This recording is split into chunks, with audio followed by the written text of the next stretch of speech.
Eto po, hindi na naiwasan na tuloy-tuloy na yung pag-snow. Kaya ito yung itsura, makikita ninyo ano, punong-puno ng yelo yung mga sasakyan. Halos 30 minutes ako ng painit at naglinis ng windshield. Kaya ito makikita natin ano, itong kalagayan pagka tuloy-tuloy ang snow. Oras ng pasukan na dahil umaga. Kaya ito yung challenge ngayon kung paano kami lalaban kasi medyo madulas ang daan ngayon. Yung pa namang all-weather tire na order nila, hindi pa dumadating. Pero ito, ginagawa ko, dinadala ko muna yung kanilang mga bagat baon dito sa loob ng sasakyan bago ko sunduin sila kasi nga nagpaint ako. Kaya ito, dumadating na si Migo at susunod dyan si Nico. Ayan, sanay na sila sa ganito kasi magmatito yung unang araw na talagang bumagsak na yung yelo. Ito naman si Nico, nung siya ay lumabas, dito po makikita natin si Nico na huli lumalabas. Marami kasi seremonya. Pero hindi siya makaporma pagka nandiyan si mami niya. Obligado siya. Talaga susunod siya.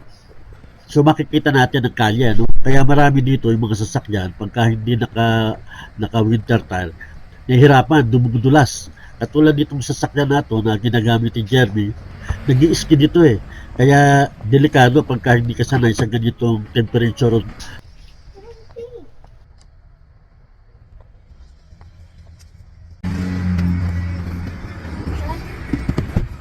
A few moments later. Ito na po yung tempo nang kami dumating na dito sa kanilang eskwelahan. Ano? Mapapasin nyo, lakas pa rin ang bagsak ng snow eh. Pero itong dalawang ito, makikita natin na sa kanilang pagtawid, na i-train na namin ito eh. Kaya makikita ninyo, dahil sa may dumarating, tignan nyo si Nico, ayan, nagtataas ng kamay. Yan ang turo ko sa kanya eh, para mapansin siya pagka siya tumatawid. Kaya dito, dahil ito yung first snow na talagang bumagsak, ano, yung morning snow. Kaya yung mga estudyante, ayan, makikita natin, tuwang-tuwa, naglalaro sila. Ito yung first day nila na may experience yung tuloy-tuloy na pagbagsak ng snow.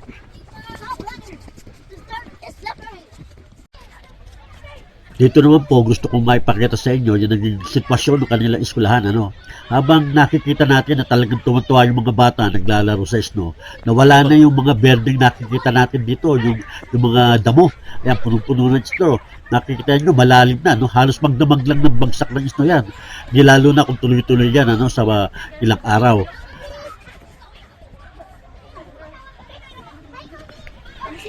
Ito po, inabot na sila ng bell. Pagka nag-bell na ganito, lahat ng kindergarten, grade 1, grade 2, grade 3, yan, nakapila sila dyan sa harap.